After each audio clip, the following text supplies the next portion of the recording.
สบายดีพี่ๆน้องๆเนาะบัดนี้เบ้าแปลงสิได้อัปเดตในสถานการณ์ที่ว่าใน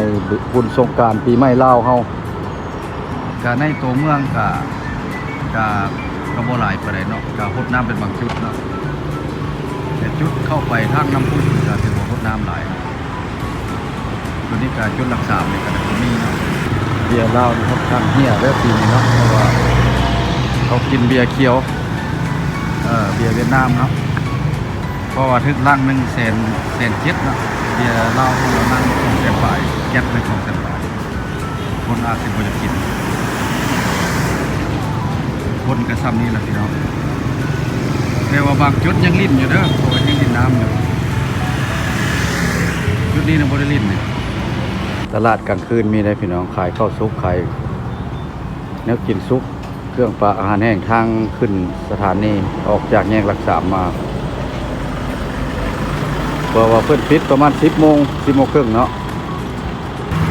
จุดหน้าขึ้นเนี่ยจุดทางหน้านะก็เรียกว่าขึ้นสถานีแค่ส่ง6แห่งขมวนทางนี้ก็ขึ้นตลาดรักษามาเป็นอัปเดตสถานการณ์ให้พี่ให้น้องเบิ่งเนาะทางในและทางนอกที่ว่าในตัวเมืองนี่เป็นจะได้สงกรานต์ปีใหม่ลาวเฮาแต่ว่าจุดนี้เนี่ยบ่ได้ลิ้นน้ำปานใดแต่จุดเข้าไปทางน้ำพุหลัก 2นี่ไปถ่ายบ่ได้เลยนะเพราะว่ามันป้องกันน้ำบ่ได้พี่น้อง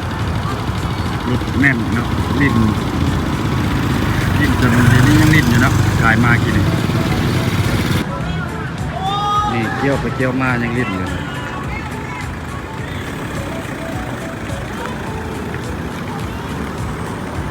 คนลาวเขาได้กินเบียร์หลายพี่น้อง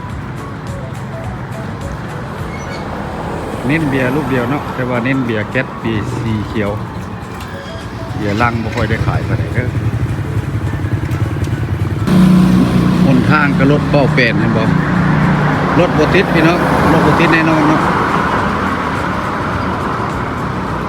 ตอนสวยว่าสิไปอัปเดตสถานการณ์ให้พี่ให้น้องเบิ่งก่อนไปบ่ได้รถติดหลายฮ้อนหลายพี่น้องบ่ได้ไปใส่เนาะตัวนี้สิเป็นคลิปสั้นเด้อพี่น้องเด้อเอาให้พี่ให้น้องเห็นเนาะคลิปนี้ก็เบิ่งพอของปากของคอเนาะคลิปหน้าคลิปในพบกันใหม่